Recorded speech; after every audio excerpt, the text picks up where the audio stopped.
चिंता संतानहंतारो यत्पादाम्बुजरेणवः श्रियाणां तान्निजाचार्यान् प्रणमामि मुहुर्मुहुः यदनुग्रहतो जन्तुः सर्वदुःखातिगो भवेत् तमहं सर्वदा वन्दे श्रीमद्वल्लभनन्दनम् अज्ञानतिमिरान्धस्य ज्ञानाञ्जनशलाकया चक्षुरुन्मीलितं येन तस्मै श्रीगुरवे नमः। नमामि हृदये शेषे लीलाक्षीराब्धिशायिनं लक्ष्मीसहस्रलीलाभिः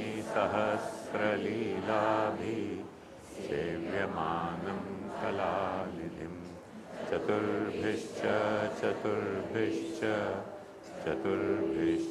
स्त्रिभिस्तथा षड्भिर्विराजते योऽसौ पञ्चधा हृदये मम।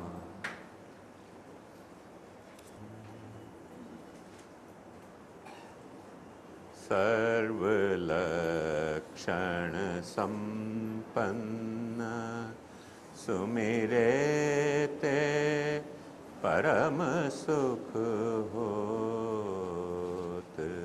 सर्वलक्षण संपन्न सुमिरेते परम सुख होत। बिन साधन किए उद्धृत 71 कुल गोत।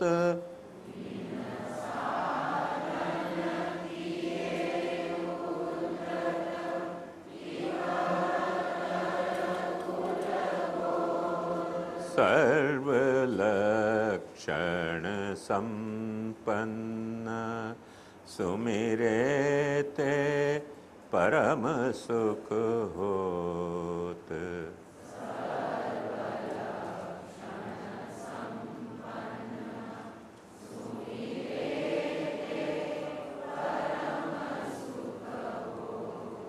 ऐसी निधि बहुरो नहीं पावत श्रीवल्लभ चरण सरोज।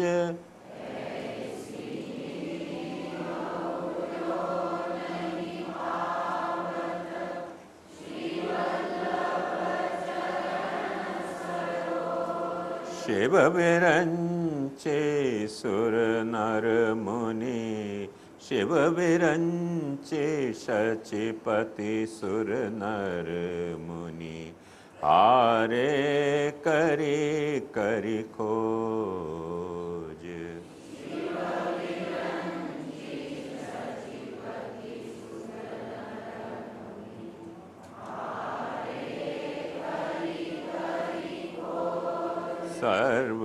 सर्वलक्षण संपन्न सुमिरेते परम सुख होत।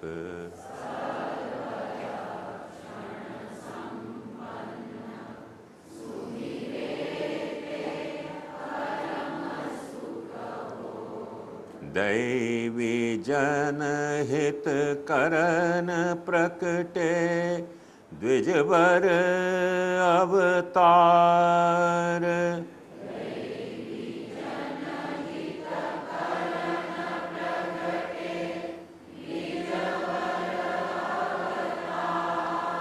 कहत गोविंद श्री वल्लभ सुमिरे बिन होत नहीं निस्तार।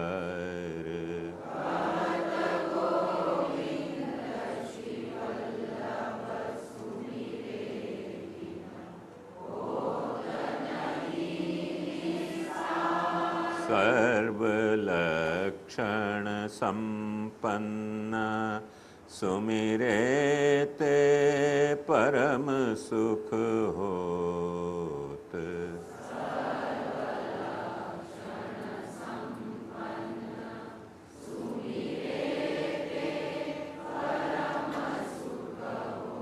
श्री कृष्ण ज्ञानद सो मेरे मन भाए।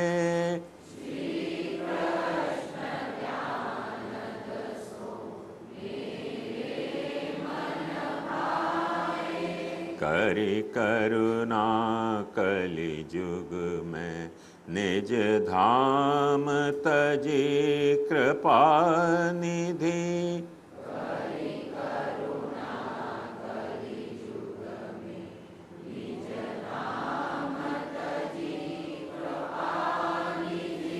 दैवी जन उद्धरण को अवनीतल आए।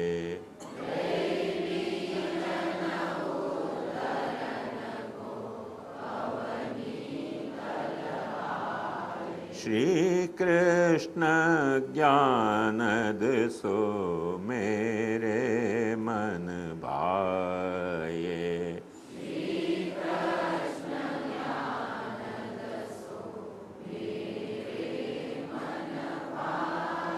अन्य भजन असदालाप असत्संग असमर्पित।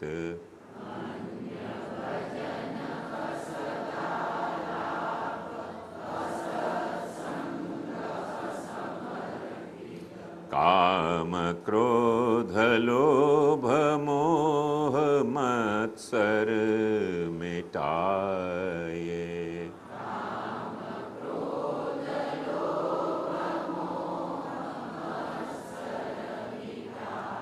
श्री कृष्ण ज्ञानद सो मेरे मन भाए।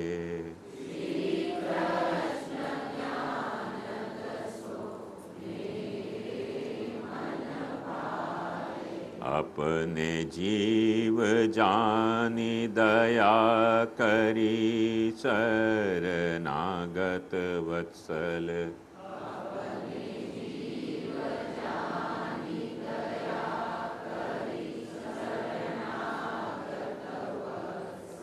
सिद्धांत वचनामृत सुबोधिनी सुनाए।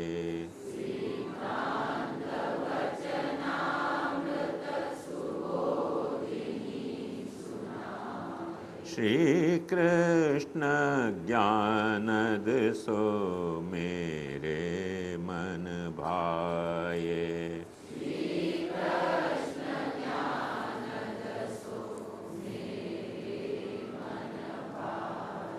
निज स्वरूप गुप्त रूप जानत है को नाही।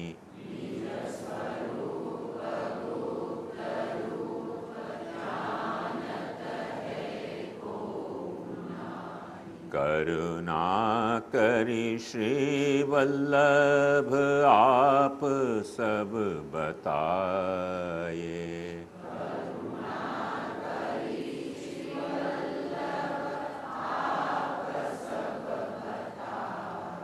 श्री कृष्ण ज्ञानद सो मेरे मन भाए।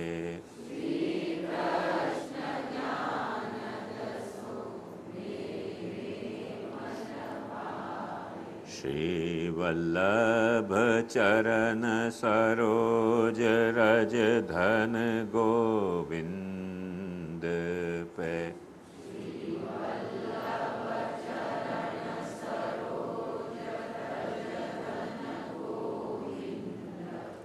अति अद्भुत महिमा सुजस सब गवाए।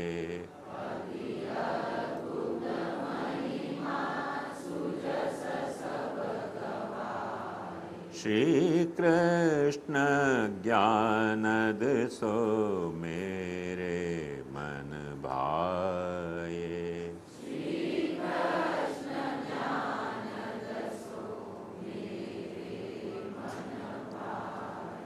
गुरु तो श्री वल्लभ जी महाराज।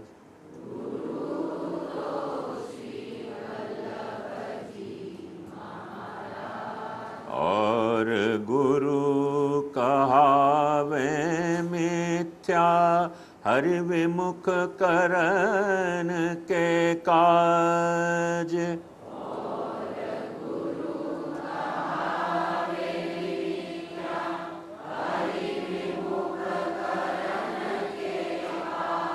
गुरु तो श्री वल्लभ जी महाराज।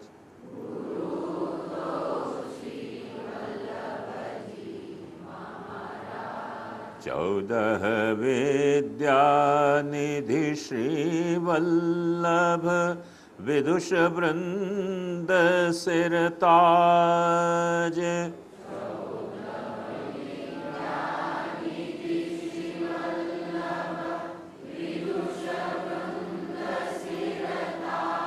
मार्ग पुष्टि भूतल प्रकटायो रह्यो भुवन सब गाज।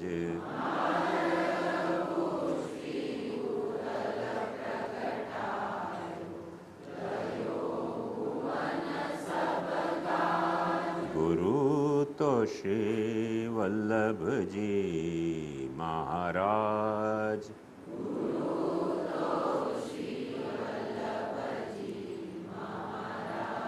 श्री वल्लभ भानु के दरस ते कमल से फूले भक्त समाज।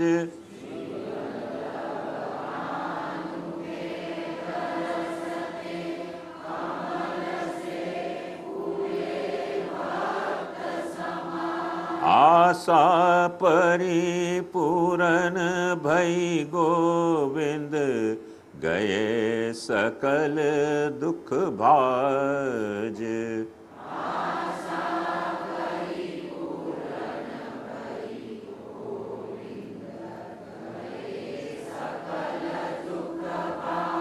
गुरु तो श्री वल्लभ जी महाराज।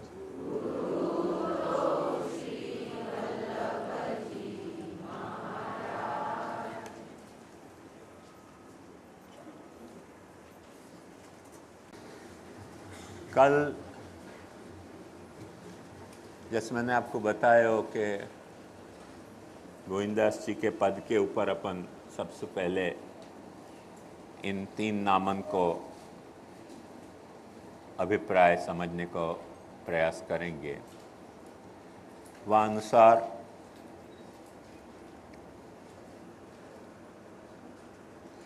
सर्वलक्षण संपन्न की व्याख्या गोविंदास जी ने बहुत सुंदर या पद में की है। ऐसे गावे तो अपने को गाने में मूड चले जाए और वाको बाकी गंभीरता को विषय को नहीं ख्याल आवे, पर बहुत अद्भुत व्याख्या इनने या पद गे पद में करी है या पद की। सबसे पहले या पद के व्याख्या के संदर्भ में एक बात आपको ध्यान दिलानी जरूरी है। जो वो सूत्र को आप पकड़ के चलोगे तो आगे तक चलेगा, क्योंकि यही सूत्र है जो थ्रू आउट वहाँ में जितने दिन भी अपनो या इन नामन को विवेचन चलेगा वहाँ में ये सूत्र में ही सारे अपने को मोती पोने हैं। ये सूत्र है वहाँ को मुख्य, और वो सूत्र महाप्रभु जी ने सुबोधनी जी में बताया है कि अस्मत् प्रतिपादितस्तु नैर्गुण्य एवं चतुर्विधोपि भक्ति मार्गो भगवता प्रतिपादितः। अस्मत् प्रतिपादितस्तु नैर्गुण्य, ये बात महाप्रभु जी आज्ञा करें। माने सात्विक, राजस, तामस ऐसे 3 सगुण भक्ति के प्रकार और एक निर्गुण भक्ति को प्रकार। ये भक्ति के चारों प्रकार स्वयं स्वयं प्रभु ने समझाए हैं भागवत में, कपिल देव जी के देवहूति के संवाद में। और वहाँ में महाप्रभु जी आज्ञा करें कि ये रामानुजाचार्य, मध्वाचार्य और विष्णु स्वामी, इन तीनों के जो भक्ति के प्रकार हैं वो सगुण भक्ति के प्रकार हैं। मैंने जो भगवान ने 4 भक्ति के प्रकार बताए, वहाँ में से एक एक प्रकार एक एक आचार्य ने लियो। महाप्रभु जी वहाँ कहना ये चाह रहे हो, यह बात पे खास ध्यान दीजिए। चारों ही भक्ति के प्रकार भगवत प्रतिपादित हैं और उन भगवत प्रतिपादित 4 प्रकार में से एक एक प्रकार एक एक आचार्य ने लियो है, ये महाप्रभु जी कह रहे हैं। और तदंतर्गत महाप्रभु जी आज्ञा कर रहे हैं कि मैंने जो प्रकार लियो है वो निर्गुण प्रकार है। बरसन अपने पुष्टि मार्ग में या रहस्य को नहीं समझने के कारण इतराचार्य की निंदा समझी गई। अब वो टॉप फ्लोर वैकेंट हो तो ऐसे ही सब ऊधम सूझे। यदि इतराचार्य की यहां निंदा है कि रामानुज को सात्विक कह के निंदा करी है, मध्वाचार्य की राजस कह के निंदा करी होए, विष्णु स्वामी की तामस कह के निंदा करी होए, तो अंत में जब आचार्य चरण ये बात स्वीकार रहे हैं कि एवं चतुर्विधोपि मार्ग भक्ति मार्गो भगवतैव प्रतिपादित, तो भगवान की निंदा महाप्रभु जी कर रहे हैं। इतनी छोटी सी बात अपने को समझ में नहीं आवे। इन तीनों आचार्यों की यदि कोई तरह से अपन निंदा मान रहे हैं या में, तो आचार्य तो खुद स्वीकार कर रहे हैं कि एवं चतुर्विधोपि भक्ति मार्गो भगवता प्रतिपादित। और ये चारों तरह के भक्ति मार्ग यदि भगवान ने प्रतिपादित किए हैं और उनमें से एक प्रकार को महाप्रभु जी कह रहे हैं कि मेरो प्रकार है, और शेष 3 प्रकार यदि निंदा के अर्थ में होए, तो वह को सीधो सीधो अर्थ ये निकलेगो कि महाप्रभु जी स्वयं भगवत प्रतिपादित 3 भक्ति मार्ग की निंदा कर रहे हैं। ये संभव नहीं है, ये संभव नहीं है भगवत प्रतिपादित मार्ग की निंदा महाप्रभु जी के मुख से हो सके। महाप्रभु जी ये आज्ञा कर सकते थे कि भगवान ने जो भी कुछ भक्ति मार्ग का प्रतिपादन किया हुआ को समझने में ये 3 आचार्य समर्थ नहीं भय। ऐसे नहीं कह रहे हैं, महाप्रभु जी स्पष्टतया ये बात कह रहे हैं कि चारों तरह का भक्ति मार्ग भगवान ने प्रतिपादित किया हो, वह में से एक एक मार्ग एक एक आचार्य ने पकड़े हो है। तदंतर्गत अब देखिए खूबसूरती देखो कि 3 सीट 3 ने ऑक्यूपाई कर ली, 1 सीट वैकेंट थी। महाप्रभु जी कह रहे हैं वो मैंने ऑक्यूपाई करी है। सीट तो बचाई भाई भगवान की हैं, और वो सीट वीआईपी सीट है। वो ऐसी सीट नहीं है कि जहां में अपन यूं कह सकें कि उत्तम, मध्यम और जघन्य। सॉरी हो, जघन्य का भी हैंगओवर चालू है। तो यहाँ में ये बात देखने की है कि जब महाप्रभु जी ये बात कबूल कर रहे हैं कि एवं चतुर्विधोपि मार्गो भगवता प्रतिपादित, तो इन तीनों आचार्यों के कोई भी प्रकार को महाप्रभु जी निंदा के अर्थ में सगुण नहीं कह के उनके भावन की वैरायटी को समझाने के अर्थ में सगुण कह रहे हैं। और वो बात अपने को समझ कैसे आ सके? आज से 50-60 साल पहले के देखोगे तो जितने ग्रंथ हैं, मैंने ये ले भागु जैसे अपने यहाँ वल्लभपंथी लोग हैं, उनकी मैं बात नहीं कर रही हूँ, ले भागु लोगन की, जो महाप्रभु जी को झंडा लेके दौड़े हैं, उनको महाप्रभु जी नहीं पता और महाप्रभु जी के सच्चे द्वेषी हैं, उनकी निंदा नहीं कर रही हूँ। पर जो सचमुच में महाप्रभु जी के अनन्य भक्त थे और जो पुष्टि मार्ग को अध्ययन, अध्यापन, लेखन, प्रकाशन करते रहते थे, उनके लेखन में ये मिस्टेक है। उनके लेखन में ये मिस्टेक अपने को दिखलाई दे कि यहाँ महाप्रभु जी ने उन 3 आचार्यों की निंदा करी गई होने से महाप्रभु जी विष्णु स्वामी संप्रदाय के अनुयायी नहीं है। अब एक बात ध्यान से समझो कि यदि महाप्रभु जी विष्णु स्वामी संप्रदाय के अनुयायी नहीं हुए तो महाप्रभु जी के हस्ताक्षर में उज्जैन के पुरोहित को, बद्रीनाथ के पुरोहित को और भी कई ठिकाने पुरोहितन को महाप्रभु जी के हस्ताक्षर मिले हैं कि विष्णु स्वामी मतानुवर्ती श्री वल्लभाचार्य। तो जा मत के महाप्रभु जी अनुवर्ती हैं, वा मत की यदि महाप्रभु जी निंदा करते हैं तो आत्मनिंदा होगी। वो बात क्लिक ही नहीं भाई कोई को। क्यों क्लिक नहीं भाई? ये कुछ भगवत इच्छा है, तो वो बात क्लिक नहीं भाई कोई को। वो बात जाने दो।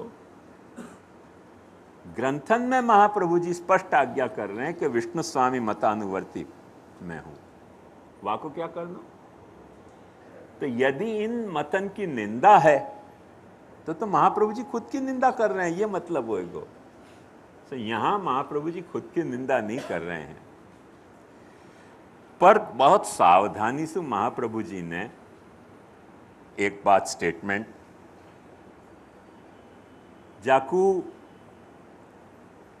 दूसरे के निंदा के अर्थ में नहीं, पर दूसरे सु पृथकता के अर्थ में कि भाई मेरो कुछ एक डिफरेंट एक स्टैंड है, और वो या अर्थ में डिफरेंट नहीं है कि दूसरे निंदे हैं और मेरो ही एक श्रेष्ठ है, वह अर्थ में नहीं, पर यह अर्थ में कि ये सारे, अब जैसे अपन एक बात साधारण तौर पर समझ सकें कि भाई विबग्योर में 7 रंग हैं, एक रंग कोई एक लगा रहे हो, एक रंग कोई एक पकड़ रहे हो, एक रंग कोई एक पकड़ रहे हो, एक बचे रंग अपन पकड़ रहे हैं। पर सचमुच में हकीकत या बारे में यह है कि विबग्योर में शायद सफेद रंग नहीं है, और जो सफेद रंग है वो निर्गुण रंग है। आपको लगेगा सफेद में ऐसे निर्गुण है, उन्होंने को भाव कहां से आया? सफेद को कैसे निर्गुण कहना? पर अपन यह बात को अच्छी तरह से जाने हैं कि जो भी रंग, जितने रंग के दिखे हैं, वस्तुएं जितने भी रंग की दिखे हैं, वो वा रंग की क्यों दिखे हैं? वा को मूल कारण यह है कि जो किरणन की अलग अलग वेवलेंथ हैं, उन वेवलेंथन में सु कोई सरफेस कोई किरण को एब्जॉर्ब करे है, और जा किरण को एब्जॉर्ब नहीं करे वा को पाछी रिफ्लेक्ट करे है। जा वेवलेंथ को रिफ्लेक्ट करे है वो रंग अपने को वा वस्तु में दिखलाई दे है। सिद्धांत ये है। और जो वस्तु सफेद दिखलाई दे वो काय के लिए सफेद दिखलाई दे कि सब करंट को रिफ्लेक्ट कर दे, वो अपने पास कुछ नहीं रखे, वाली वो वस्तु सफेद दिखलाई दे है। और यही लिए जा वक्त सफेद नाम की जो किरण है, वह किरण में 7 रंग है। 7 रंग यदि रिफ्लेक्ट हो रही हैं तो सफेद रंग है, तो 7 रंग रिफ्लेक्ट हो रही हैं तो सफेद रंग है। तो 7 रंग को मतलब जो है, सफेद रंग को मतलब है 7 रंग। वेद में यही लिए बहुत अच्छे ढंग से कहा है कि एको अश्वो वहति सप्तनामा।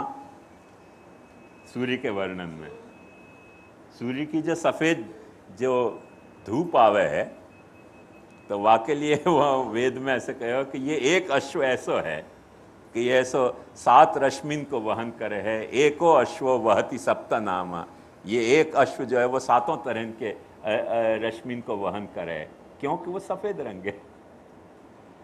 तो यह बात को अपने को ध्यान समझना पड़ेगा कि जो निर्गुण भाव है वो एको अश्व वहति सप्तनामा है। हर रंग में, जैसे पीलो रंग ब्लू नहीं हो सकेगो, ब्लू रंग लाल नहीं हो सकेगो, पर जो सफेद रंग है वह को प्रिज्म में से पास करो, सारे के सारे रंग पाछे प्रकट हो जाएंगे।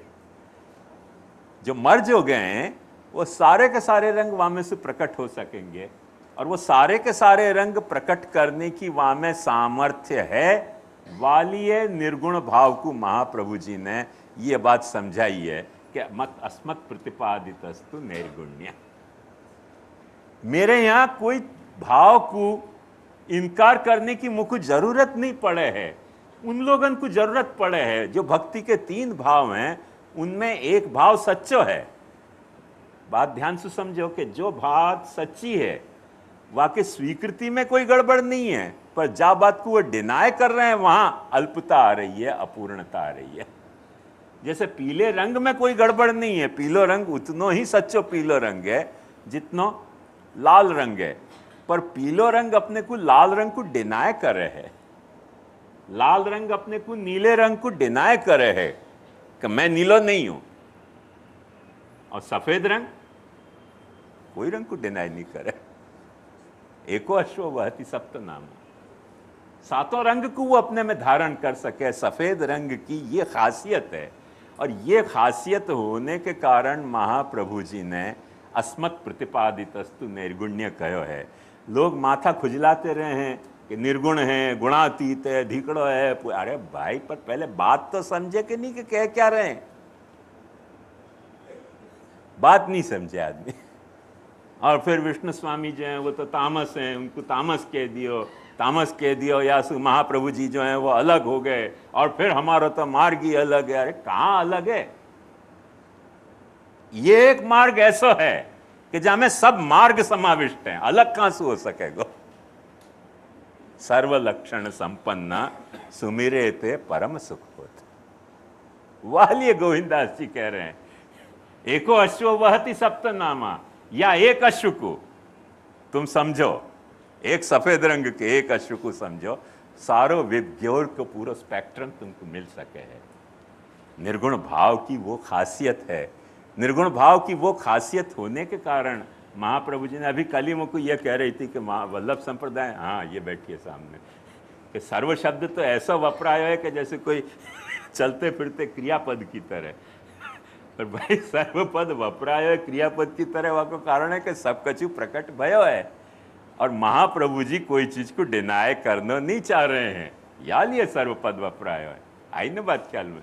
या लिए नहीं सर्वपद वपराय है कि सर्वपद को अपने को मेनिया है कोई, पर जो कुछ है सो है, वाको रिफ्यूज क्यों करना, वाको रिजेक्ट क्यों करना? जब अपने पास कोई ऐसी फ्रेम है, अपने पास कोई एक ऐसा सफेद रंग है जो सातों रंगन को अपने में समाविष्ट कर सकते हो, तो वाकु सर्व नहीं कहेंगे तो क्या कहेंगे? आइदर वे वाकु कहा जा सके, या तो निर्गुण कह दो, या तो निर्गुण कह दो। वो नेगेटिव लैंग्वेज है। वो दोनों लैंग्वेज श्री गोसाई जी ने प्रकट करी है। प्राकृत धर्मा नाश्रय अप्राकृत निखिल धर्म रूपमिति। निखिल धर्म रूप है। दोनों लैंग्वेज वो एक्सेप्ट करी है, नेगेटिव लैंग्वेज भी और पॉजिटिव लैंग्वेज भी। जा तरह से आपको अच्छा लगता है वह तरह से हम कह सकें। नेगेटिव लैंग्वेज में अच्छा लगता है तो हम ये कह सकते हैं कि सफेद रंग को मतलब कोई भी रंग नहीं, पर कोई भी रंग नहीं कहना हो, नेगेटिव कहना है तो, और सब रंग कहना है तो अभी तो सफेद रंग ही है ना। ये दो छोर हैं। इन दो छोरन को अच्छी तरह से समझोगे ना, ये सूत्र है। हो ये सूत्र या पकड़ के चलोगे ना तो ये सारी अपन मंजिल तय कर सकेंगे। या सूत्र को अपन ने छोड़ दियो तो ये मंजिल अपन तय नहीं कर सकेंगे।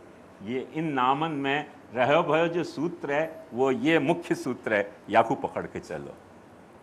जैसे पहाड़ चढ़ें तो वो एक पहले कांटा फंसा दें ऊपर, फिर वह रस्सी को पकड़ पकड़ के चढ़े ना, तो कठिन से कठिन चढ़ाई भी अपन चढ़ सकें। मूल या कांटा को फंसाओ, पहले या कांटा को फंसाओ और वह रस्सी को पकड़ पकड़ के चढ़ो, कितनों भी सीधी चढ़ान होगी। निर्गुण पे थोड़ा मेरे दिमाग में खराब बात है, मुझको अभी देखो एक बात याद आ गई। कई लोग व्याख्याकार सोचे समझे बिना एक बात कहें। वो लोग क्या कहें कि जा बखत भगवान सु अर्जुन ने ये प्रश्न कियो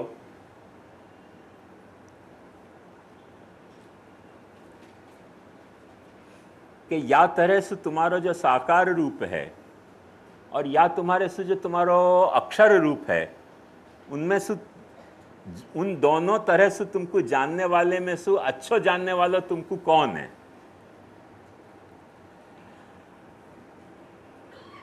अब भगवान तो खुद यह बात को स्वीकार कर चुके हैं, अर्जुन भी खुद यह बात को स्वीकार कर चुका है कि भगवान त्वमक्षरम परमम वेदितव्यम तमस्य विश्वस्य परम निधानम, शाश्वत धर्म गोप्ता। भगवान भी खुद कह रहे हैं कि अक्षर मैं ही हूं।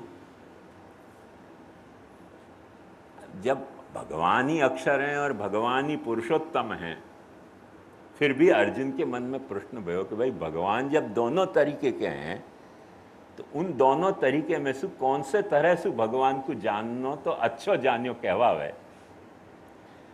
और भगवान ने वहां एक बात ध्यान से समझो कि अर्जुन भगवान को दोस्त है। अब दोस्त के सामने सीक्रेट नहीं छुपाई जा सके, वाल ये कह दियो कि काल ये कह दियो, तब वो दोनों दोस्तों की आपसी पर्सनल सीक्रेट है। पर जो अपने पास गीता के नाम पे अवेलेबल भयो है, वहाँ में भगवान को एक एडमिशन तो ये अपने को मिले है कि मैया आवेश्य मनो ये माम नित्य युक्ता उपासते श्रद्धया परेओपेता ते में युक्त तमामता। भगवान को ये भी एडमिशन मिले है।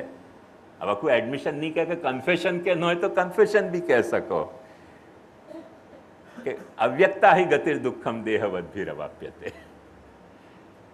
जो अव्यक्त को अक्षर की उपासना कर रहे हैं उनको बड़ा तकलीफ हुआ है। अब एक बाजू में भगवान या तरीके को कन्फेशन भी कर रहे हैं कि भाई मेरे अव्यक्त को तुम जानना चाहोगे तो तुमको बड़ी तकलीफ होगी, मुझको जानने में तकलीफ होगी और शायद कुछ जानने के बाद भी तकलीफ हो सके। और जो मेरे व्यक्त रूप को, मेरे साकार रूप को तुम जानना चाहोगे तो तुमको कोई तकलीफ नहीं है। ते में युक्त तमामता, क्योंकि तेषाम अहम समुद्धरता मृत्यु संसार सागरात भवामि नचिरात पार्थ मैया वेशित चेतसाम। या मृत्यु के संसार सागर से उनको उद्धार करने के लिए मैं कमिटेड हूं। इन्हें वे भगवान ये बात कहना चाह रहे हैं कि अक्षर कमिटेड नहीं है। There cannot be any commitment on the part of Akshar, but on the part of the Purushottam, yes, I am committed. तुम यदि मेरे को ध्यान धर रहे हो तो मैं कमिटेड हूं कि तेषाम अहम समुद्धरता मृत्यु संसार सागरात भवामि नचिरात पार्थ मैया वेशित चेतसाम। भगवान ये भी कह रहे हैं मय्येव मन आधत्स्व मयि बुद्धिम निवेशय निवेशस्य मय्येव अत ऊर्ध्वं न संशय। पर पाछो या में एक रहस्य समझने को बात है कि जो लोग या रहस्य को नहीं समझे वो लोग क्या पाछो इंटरप्रिटेशन कर रहे हैं। वो लोग यूँ कह हैं कि ये जो आकार है भगवान को, प्रकट आकार, जो अर्जुन के रेफरेंस में भगवान ये कह रहे हैं कि उद्धारक है, वो एडहॉक है, एब्सोल्यूट नहीं है। और अव्यक्त जो है वो एब्सोल्यूट है, वो एडहॉक नहीं है।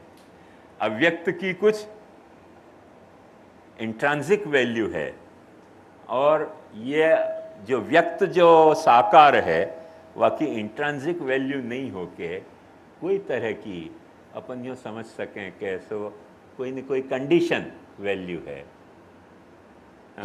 कोई कॉन्टेक्सचुअल वैल्यू है, इंट्रांसिक वैल्यू नहीं है। अपने आप में वो उतना वैल्यूएबल नहीं है पर कोई कॉन्टेक्स्ट में, और वो कॉन्टेक्स्ट कैसे हो कि आदमी जो चढ़ने के लिए, पहाड़ चढ़ने के लिए समर्थ नहीं है या सीढ़ी चढ़ने के लिए, कल भी यहाँ अनाउंसमेंट हो रहा था ना कि सीढ़ी चढ़ने के लिए नहीं समर्थ हो तो लिफ्ट प्रोवाइड करी जाए, पर बिफोर टाइम आओ तो प्रोवाइड करी जाए। तो ये जो है चढ़ने के लिए समर्थ नहीं है उनके लिए लिफ्ट है, ऐसे वो लोग सोचें। बाकी तो मकान में बाकी इंट्रांसिक जो स्ट्रक्चर है वहाँ में लिफ्ट नहीं है, लिफ्ट जो है वो प्लांटेड है वहाँ में, और सीढ़ियाँ जो हैं वो वाके इंट्रांसिक स्ट्रक्चर में इनकॉर्पोरेटेड हैं, यूँ अपन समझ सकें। लिफ्ट तो पीछे से वहाँ में माने बिल्डर के द्वारा नहीं पर पीछे से कोई कंपनी की लिफ्ट ला के वहाँ में लगाई जाए। तो ये जो साकार है, ये जो जाकू भगवान मैं कह रहे हैं, वो जो भगवान को जो मैं वाला स्वरूप है, और जाकू भगवान वो कह रहे हैं अव्यक्त, वहाँ में ये डिफरेंस वो लोग खोजे हैं। और वह डिफरेंस को खोजने के कारण फिर जो उनके हाथ में सु नदारद हो जाए है, वो अक्षर भी नदारद हो जाए और पुरुषोत्तम भी नदारद हो जाए। न उनके हाथ में अक्षर आवे, न उनके हाथ में पुरुषोत्तम आवे, दोनों गायब हो जाएं, लिहाजा गीता गायब हो जाए। ये अपन कहनो हो तो बड़ी सरलता से कह सके हैं, या में कोई संकोच की बात नहीं है कि जो या तरह से इंटरप्रिटेशन करें हैं। कुछ लोग ऐसा भी कहें, वो जैसे मैंने आपको बताई कि लिफ्ट आपको सहायता दे रही है,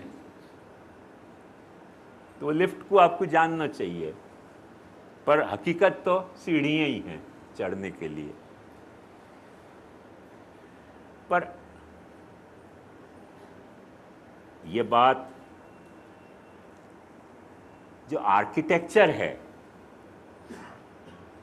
कोई भी बिल्डिंग को, बहुमंजिली जो इमारत हुए हैं, उन बहुमंजिली इमारत में को जो आर्किटेक्चर है और या वहाँ को जो आर्किटेक्ट है, वाने यदि लिफ्ट को प्रोविजन रखियो नहीं होए तो लिफ्ट कहाँ बनेगी। एकदम मैं सरल भाषा में आपको बताऊं, वो लिफ्ट को जो खड्डा हुआ है, जो सीढ़ी के बीच में हुआ है, कई बखत सीढ़ी से अलग भी हुआ है, कई बखत क्या हुआ है कि सीढ़ी के बीच को जो गैप हुआ है, वहीं में एक लिफ्ट को खड्डा भी बना देते हुए हैं। Either way it is possible, वहाँ में कोई चिंता की बात नहीं है, बहुत इशू, मेजर इशू नहीं है। पर मकान जा बखत बन रहे है, वह बखत एक लिफ्ट को जो वो जो बिल्डिंग में स्ट्रक्चर में वो सारो प्रोविजन रखियो जाए है कि नहीं रखियो जाए है। लिफ्ट बाहर से आई है, पर प्रोविजन तो बिल्डिंग के ब्लूप्रिंट में है कि नहीं है। आई बात ख्याल में? ये हम जानते हैं, अगर हम जे झूप होता ना मन में वाली बात है। अरे भाई सीधी सी बात समझो कि जो या को आर्किटेक्ट है, वाने ये दोनों प्रोविजन रखे कि नहीं रखे बिल्डिंग में। यदि वाने नहीं रखे होते तो न सीढ़ी बन सकती थी और न लिफ्ट बन सकती थी। बिल्डिंग को जाने आर्किटेक्चर बनाया है, वाने ये दोनों प्रोविजन रखे हैं। अब वो बाहर से मंगा के बना रहे हो कि बिल्डिंग में बना रहे हो है, बस इमटीरियल है। उतना गैप वाने रखो है, वह गैप में ही तो लिफ्ट फिट हो रही है। तो वाकई आर्किटेक्चर में ये बात नहीं है, ब्लूप्रिंट में ये तो अपन कह नहीं सके। जहाँ मकान मालिक अथवा जो मकान में रहना चाह रहे हो, वाकई ये दोनों तरह की आवश्यकता नहीं है, ऐसे अपन नहीं कह सके।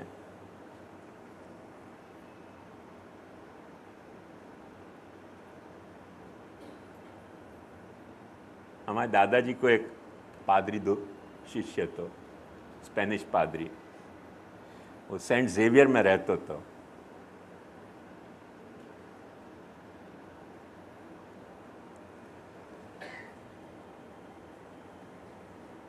मैं शायद 20 बरस को होंगे, वो शायद 35 बरस को होगा वह वक्त। थोड़ा एक डिफरेंस है तो हम दोनों के। पर कई बखत फ्रिक्वेंटली मैंने वासु मिलने में सेंट जेवियर जाता तो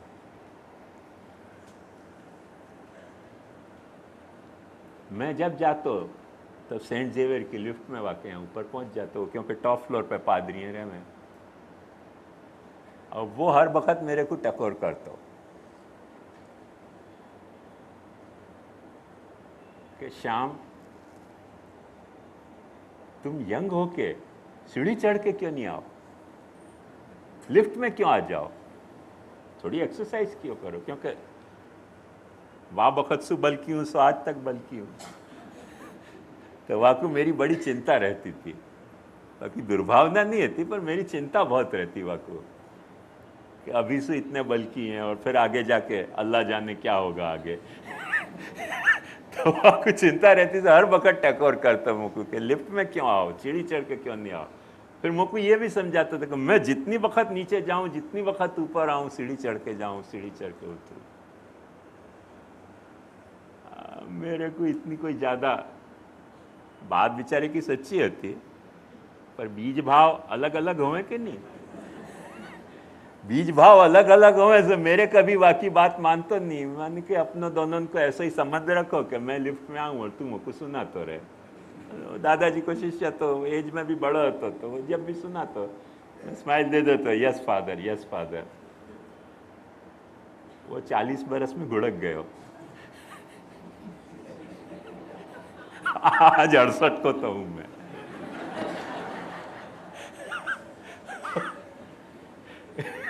बहुत वाने शरीर संभालियो, बहुत शरीर संभालियो, इतनी एक्सरसाइज करी, इतनी एक्सरसाइज करी। हैं? नहीं आ रही है? अरे आवाज नहीं आ रही है भाई, क्या हो गया? तो 40-45 में फादर पेरेस गच्छ गच्छ सूरज श्रेष्ठ स्वस्थाने परमेश्वर हो गयो। यद्यपि वो मेरे से ज्यादा हेल्दी है, तो या बात को स्वीकारने में मुझको कोई आज भी आपत्ति नहीं है, और आज भी मैं वाकई जितना हेल्दी और चुस्त नहीं हूँ, ये कन्फेशन में भी मुझको कोई हरकत नहीं है। मगर इतना ज़्यादा हेल्थ कॉन्शियस हो के और गुड़क जानो, ताकि बजाय थोड़ो केयरलेस हो के लिफ्ट क्यों नहीं वापरनी। अव्यक्ता ही गतिर दुखम देहवत भी रवाप्यते। भगवान यहाँ लिखे हैं कि अव्यक्त की जो गति है सीढ़ी चढ़ने की, वो दुख वाली गति है। क्योंकि जब तुमने ऐसो ट्रबलसम कोर्स चुनियो है, तो वाके भीतर कोई न कोई तुम्हारो टेंशन काम कर रहे है, और जब तुम्हारो टेंशन वाके भीतर काम कर रहे है, तो एक्सरसाइज तुमको नहीं मारेगी, एक्सरसाइज तो तारेगी, पर टेंशन मारेगा। उतना ज्यादा हेल्थ कॉन्शियस हो जानो कि हेल्थ भी को कॉन्शियसनेस रहने के बजाय एक टेंशन बन जाए, that can kill us easily. और ऐसे मैं तो कुछ ही नहीं हूं, मेरे से भी डेढ़े दुगने जो आजाड़े आदमी मैंने देखे हैं, जो मेरे से उम्र में भी ज्यादा हैं, मस्त आराम है, वो जी रहे हैं। तो ये जो सारो प्रकार है, या को रहस्य समझो कि एक्सरसाइज करना बुरी बात नहीं है। कौन ऐसा मूर्ख होएगो कि एक्सरसाइज को इनकार करे? कौन ऐसा मूर्ख होएगो कि जो ये बात कहे कि भाई आदमी को जीवन में श्रम नहीं करना चाहिए? श्रम जरूर करना चाहिए, श्रम अच्छी चीज है, पर श्रम अपन शुद्ध भाव से करे ना, तो वो गुजराती में जाकू कहे ना कि कोठे पड़े। ऐसे वो श्रम भी खायो भयो भी कोठे पड़े, ऐसे श्रम भी कोठे पड़े। पर जब अपन टेंस होके श्रम करते हो ना, तो श्रम कोठे पड़ने के बजाय कठोड़े चढ़ावे। कोठे नहीं पड़ते हो के कठोड़े चढ़ावी देते हो छे श्रम भी। तो अंत में ये जो सारी बातें हैं, ये सिर्फ आदि भौतिक शरीर के व्यवस्था की नहीं है, आध्यात्मिक अपने उन्नति की भी यही व्यवस्था है कि जा वक्त व्यर्थ में अपन ज्यादा उत्तेजित हो जा रहे हैं, व्यर्थ में जा वक्त अपन टेंस होके कोई साधना कर रहे हैं, वह वक्त कुछ न कुछ अव्यक्ता ही गतिर दुखम देहवत भी रवाप्यते। वो जो गड़बड़ है वो अव्यक्त की नहीं है, अव्यक्तोपासना की नहीं है, पर अव्यक्तोपासना करने में अपनो जो हेतु है, वो हेतु की औपाधिक गड़बड़ी है। वो या तरीके की औपाधिक गड़बड़ी व्यक्तोपासना में भी हो सके है, नहीं हो सके है वो नहीं, वाको मैंने कल सारी रामायण आपको पहले ही रो के बता दी कि महाप्रभु जी को मिस इंटरप्रिटेशन जैसे वाह बाजू वल्लभ पंथी कर रहे हैं या बाजू जैसे गुसाई लोग कर रहे हैं, वो व्यक्तोपासना को मिस इंटरप्रिटेशन है। तो व्यक्तोपासना में भी वो घोटाला हो सके हैं, नहीं हो सके ऐसी बात नहीं है।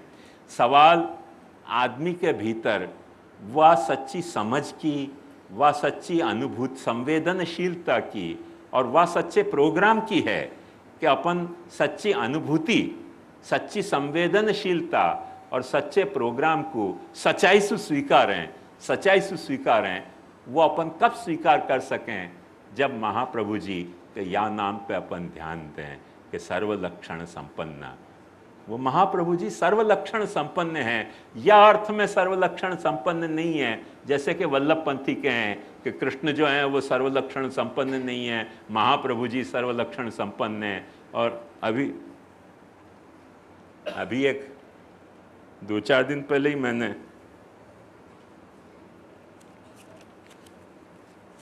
एक वल्लभ पाद पद्म दंशी हैं,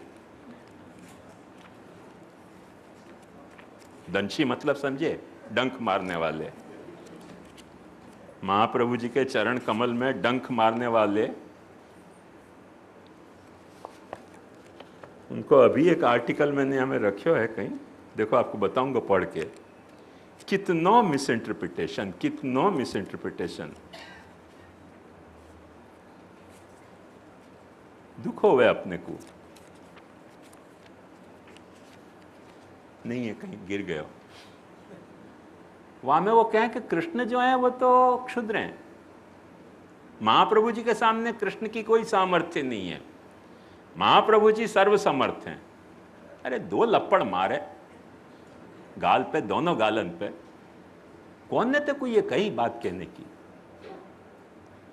तो ये जितने वल्लभ पाद पद्म दंशी हैं वो यही तरीके का, वो तो नाम एक है पर या नामधारी बहुत सारे लोग हैं, या तरह से मिस इंटरप्रेट कर रहे हैं महाप्रभु जी को।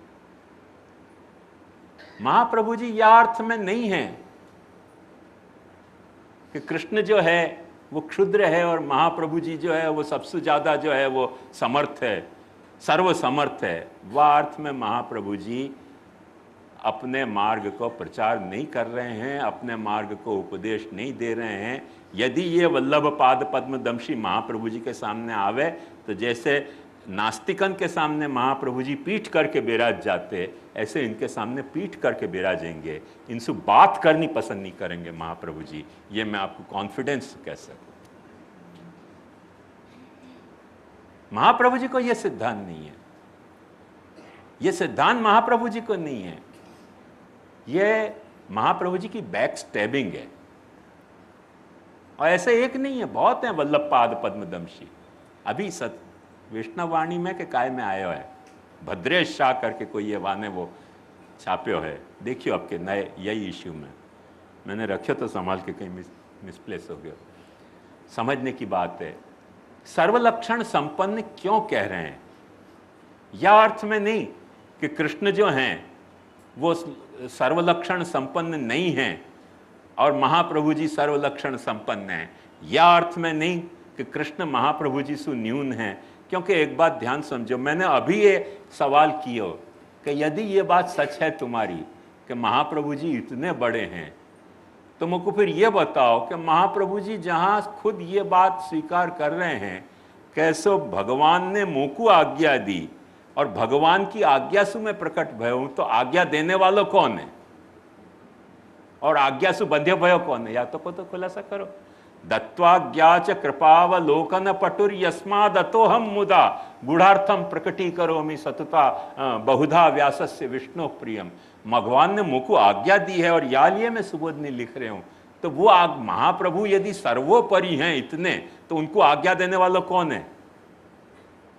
उनको तो प्रार्थना करने वाला होना चाहिए, तो आज्ञा देने वाला नहीं होना चाहिए। तो और अपन ने कल पाठ किया है, फिर बात ध्यान से देखो, पाठ तो अपन कल कर गए, पर या कुछ ध्यान से एक एक शब्दन पे ध्यान दो तो पता चलेगा कि महाप्रभु जी क्या फील कर रहे हैं।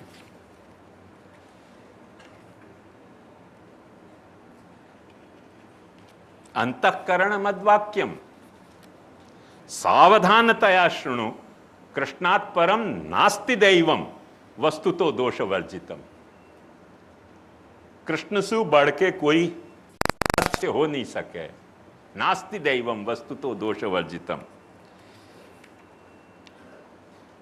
अब ये तो बात साधारण है, कोई भी भगत कोई भी अपने देव को या तरह से कहेगो, पर महाप्रभु जी अपने अंतःकरण को एड्रेस करके जो बात कह रहे हैं वो कितनी क्रूअल बात है। कोई के बाप की ताकत नहीं है कि या तरह से बोल सके आचार्य होके कि चांडाली चेद राजपत्नी जाता राज्ञा च मानिता कदाचित अपमाने भी मूलतः का क्षतिर्भवेत्। आखिर क्यों महाप्रभु जी इतना गिल्टी फील कर रहे हैं? कृष्ण आज्ञा के उल्लंघन में इतना गिल्ट फील करने की जरूरत क्या है? महाप्रभु जी कोई संसार की कामना के कारण भगवद आज्ञा को उल्लंघन नहीं किया है। या रहस्य को समझो अच्छी तरह से कि कोई सांसारिक कामना, कोई मने ज्यादा ब्रह्म संबंधी जुटाने के लिए या कोई हवेली खोलने के लिए या कोई 56 भोग को मनोरथ बाकी रह गए तो वो करने के लिए महाप्रभु जी ने भगवद आज्ञा को उल्लंघन नहीं किया। महाप्रभु जी ने भगवद आज्ञा को उल्लंघन किया, टीकाएं पढ़ के देख लो, या लिए कि भगवान ने महाप्रभु जी को सुबोधनी लिखने की आज्ञा दी और वो लिखी नहीं जा सकी, तो उन्होंने कि भाई अब मेरे को जो आज्ञा पहली दी सुबोधनी लिखने की, वो आज्ञा को पूरी करे बिना मैं दूसरी भगवद आज्ञा नहीं पालूंगा।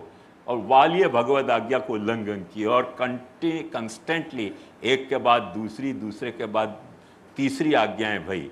वाह वक्त महाप्रभु जी ने अंतःकरण प्रबोध लिखो है कि अंतःकरण मद्वाक्यम सावधानतया शृणु कृष्णात् परम नास्ति दैवम वस्तुतो दर्शवर्जितम।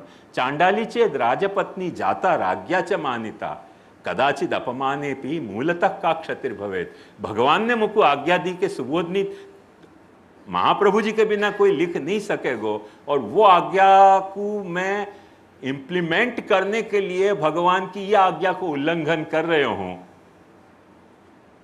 तो भगवान प्रभु मेरे पे नाराज हैं, तो वहां में मुझको बुरा नहीं लगाना चाहिए।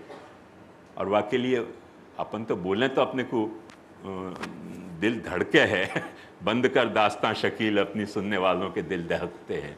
ऐसी बात महाप्रभु जी खुद कह रहे हैं कि चांडाली चेद राजपत्नी जाता राज्ञा च मानिता कदाचित अपमाने भी मूलतः का क्षतिर्भवेत्। मूल में मेरे क्या क्षति आई है? कोई क्षति नहीं आई है। थोड़ा सा इंसल्ट भयो है तो भयो है तो भयो है, वहां में मूल में का क्षति भई है? भगवान ने इतना तो मुझको मान्यो कि नहीं कि सुबोधनी मेरे अलावा कोई अच्छी लिख नहीं सकेगो, और वाह लिखने के प्रयोजन से मैंने भगवान की ये आज्ञान को, दो आज्ञान को उल्लंघन कियो। वो भगवान को मेरे में विश्वास कितनी बड़ी बात है। अब यदि प्रभु थोड़े नाराज भी हो तो वहां में बुरो लगाने की मेरे को क्या बात है? ये बात श्री महाप्रभु जी कह रहे हैं। तो कौन के रेफरेंस में ये बात कह रहे हैं? या तो महाप्रभु जी झूठ बोल रहे हैं तो वल्लभ पंथ खत्म। यदि महाप्रभु जी सच बोल रहे हैं तो कौन के रेफरेंस में बोल रहे हैं? ये तो बताओगे कि नहीं बताओगे? ऐसी बात, इतनी कठोर, इतनी कड़वी बात महाप्रभु जी को कहने की आवश्यकता क्यों पड़ रही है? कौन की आज्ञा के उल्लंघन से पड़ रही है? वह कृष्ण को डिग्रेड करना वल्लभाचार्य को बहाना बना के, श्री वल्लभ को बहाना बना के, कितनी बैक स्टेबर हैं अपन। ये या बात को समझना चाहिए। महाप्रभु जी यहां तक कह रहे हैं कि समर्पणाद अहम पूर्वम उत्तम किम सदा स्थित काममा धमता भाव्या पश्चात्तापो ये तो भवेत्। क्या मैं उत्तम हतो? अब यदि थोड़ा इंसल्ट हो गया तो हमें क्या घबराने की बात है? इतना ही नहीं, महाप्रभु जी ये भी आज्ञा कर रहे हैं कि सत्य संकल्प तो विष्णु नान्यथा तो करिष्यति। भगवान जो भी आज्ञा कर रहे हैं वो तो शिरोधार्य करने के ही लिए हुए है, वाको कोई दूसरा ऑल्टरनेटिव हुए नहीं है। आज्ञा व कार्य सततम स्वामी द्रोहोन्यता भवेत्। तो कौन से स्वामी को रिफर करके महाप्रभु जी ये बात कह रहे हैं?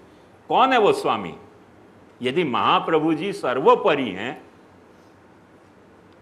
आप लोगों को लगता होगा कि महाप्रभु जी की जयंती में महाप्रभु जी को उत्सव मनाने के लिए सर्वोत्तम स्तोत्र के प्रवचन में ये बात क्यों कर रहे हो?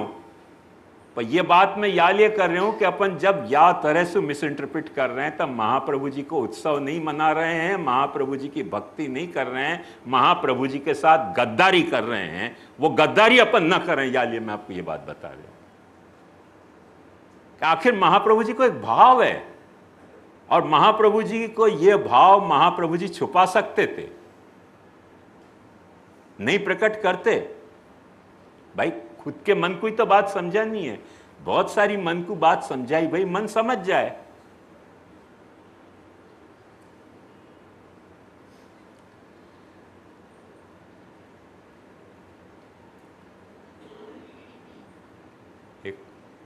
एक गजल है, दिल से बढ़कर कोई सवाब नहीं, माहो गुल शबनम आफताब नहीं। दिल से बढ़कर, ये जो दिल भगवान ने अपने को दिया है ना, वासु बढ़ के कोई वरदान अपने को मिल नहीं सकता। तो सवाब यानी वरदान। दिल से बढ़कर कोई सवाब नहीं, माहो गुल, मन चाहे तो चंद्रमा को देख लो, चाहे फूल को देख लो, चाहे वो गुजराती में क्या कहो जाकू, ओस के बिंदु, झाकड़, झाकड़ को देख लो। सबकी ब्यूटी है, हर चीज की एक ब्यूटी है। चंद्रमा की कुछ ब्यूटी है, फूलन की कुछ ब्यूटी है, उन फूलन पे पड़ी भाई जो ओस की बिंदु हैं उनकी कुछ ब्यूटी है, सूरज की कुछ ब्यूटी है। तो माहो गुल शबनम आफताब नहीं, दिल से बढ़कर कोई सवाब नहीं, दिल से बढ़ के कोई वरदान भगवान अपने को दे नहीं सकते। ये जो सारी दुनिया में इतने सारी चीज़ें हैं खूबसूरती के नाम पे प्रसिद्ध, वो दिल से बढ़ के नहीं है। दिल को क्या कोई नसीहत देगा? दिल वली हो तो कोई बाब नहीं। दिल जो है वो यदि तुमको खुद समझा रहे हो है कोई बात, कोई भी धर्म गुरु आ जाए, जगत गुरु आ जाए, दिल कोई बात समझा रहे हो तो फिर दिमाग में समझ नहीं आएगी, चाहे कोई की बात हो। दिल बखत कोई अपने को एक बात समझा जाए ना, दिल वली हो तो कोई बाब नहीं। सॉरी, दिल को क्या कोई नसीहत देगा, है सवाल अक्ल का जवाब नहीं। दिल को नसीहत कौन दे सके? बोले दिल को नसीहत अक्ल तो दे सके ना। तो दिल को क्या कोई नसीहत देगा, है सवाल अक्ल का, क्या अक्ल दे सके दिल को कोई नसीहत? अरे दिल इतना स्ट्रांग वस्तु है कि अक्ल को कब से घसीट के ले जाए। दिल के आगे अक्ल नहीं टिक सके। सच्चो दिल हो तो हाँ, वहां में भी पाछो घोटालो है, जगन्य अधिकार हो तो कथा दूसरी है। वो कथा दूसरी है। तो दिल को क्या कोई नसीहत देगा, है सवाल अक्ल का जवाब नहीं। गाहे गाहे मुखातिब होता चल, अपने दिल को पहले पहचान के तेरे दिल में क्या चाह रहे हो है। हाँ सॉरी, एक और अच्छा वाक्य शेर है, देखो देखो याद आया है खुदा चाहता है दिल को तेरे। अरे वो खुदा है, खुदा को तुमसे क्या चीज की अपेक्षा है सिवाय दिल के?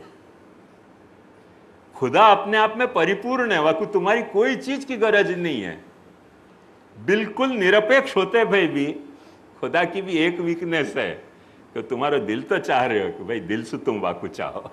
है खुदा चाहता है दिल को तेरे, पूछ ले दिल से, कुछ हिजाब नहीं। तू पूछ अपने दिल से कि तू खुदा को चाह रहे हो कि नहीं। हिजाब यानी शर्म। गाम में कोई को पूछने जाएगा कि हैं भाई भगवान तो આપણને ચાહે છે પણ આપણે ચાહીએ છે કે નહીં, તો બધા કહેंगे ઢોંડगी છે, પાખંડી છે, નાસ્તિક છે, અનિશ્વરવાદી છે। अरे तेरे दिल से पूछ ना, तेरे दिल से पूछ। है खुदा चाहता है दिल को तेरे, पूछ ले दिल से कि तू खुदा को तेरो दिल चाह रहे हो कि नहीं चाह रहे हो। है खुदा चाहता है दिल को तेरे, पूछ ले दिल से, कुछ हिजाब नहीं। दिल से पूछने में कोई शर्म की बात नहीं है।